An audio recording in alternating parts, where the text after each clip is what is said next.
Shalom Bapak Ibu dan saudara sekalian. Ingatkah kita masa ketika kita belum mengenal pandemi COVID-19? Kita bisa bepergian dari Bogor, kita bisa menuju ke daerah-daerah lain. Kita bisa menggunakan transportasi umum dengan bebas. Misalkan kita hendak pergi dari Bogor ke Jogja menggunakan bus umum. Di waktu yang sama, kita akan menumpang bis umum dengan orang-orang lain. Seat di bis itu bisa penuh bersama dengan mereka yang punya kepentingan menggunakan bus dengan rute tadi Bogor, Jogja.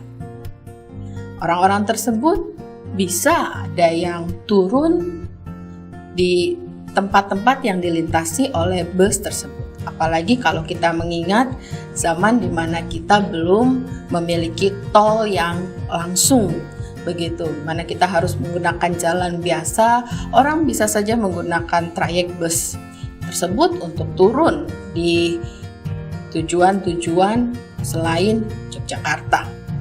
Masing-masing orang yang menumpang bus tersebut punya tujuan dan maksud tertentu menuju ke Yogyakarta.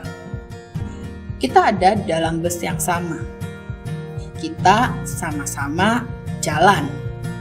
Berbeda halnya ketika kita memang merancang perjalanan kita bersama dengan keluarga atau teman-teman. Kita bisa menyewa satu angkutan transportasi tertentu, misalkan menyewa bis tertentu yang isinya memang keluarga atau teman-teman kita. Kita sudah sepakat menentukan tujuan kita akan berhenti di mana, kita akan mengunjungi apa saja. Di dalam perjalanan itu, kita berjalan bersama-sama. Untuk berjalan bersama-sama, pastinya diperlukan perjanjian. Ya, kalau enggak nanti semua akan punya kemauannya masing-masing. Perjanjian itu mengikat setiap pihak yang ambil bagian di dalamnya. Di dalam perjanjian biasanya ada kewajiban atau tanggung jawab dari masing-masing pihak sehingga perjanjian tersebut dapat terpenuhi. Bicara soal berjalan bersama dan perjanjian, kita juga mengingat bahwa Allah berjalan bersama-sama dengan umatnya. Allah mengikat perjanjian dengan umatnya. Menariknya, Bapak Ibu Saudara, ketika Allah mengikat perjanjian dengan umatnya, Allah tetap setia terhadap janjinya. Walaupun umat kadang tidak setia atau mengingkari janji kepada Allah. Inilah ujian dan tantangan dari pihak manusia untuk menghidupi perjanjian dengan Allah. Tidak semua yang Allah janjikan dapat kita alami pemenuhannya.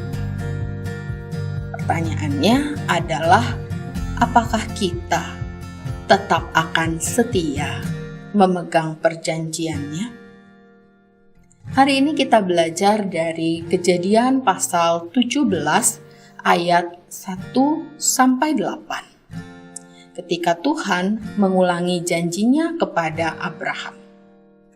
24 tahun sudah Abraham memegang janji Tuhan ketika ia keluar dari rumah ayahnya pada usia 75 tahun. Apa yang dijanjikan Allah pada saat itu 24 tahun kemudian belum Abraham alami. Tetapi kita bisa melihat bahwa Abraham tetap percaya. Pada Kejadian 17 ini ada perubahan nama Abram menjadi Abraham.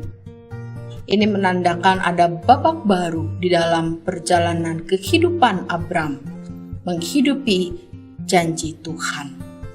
bahwa janji Tuhan itu akan segera menampakkan jalannya.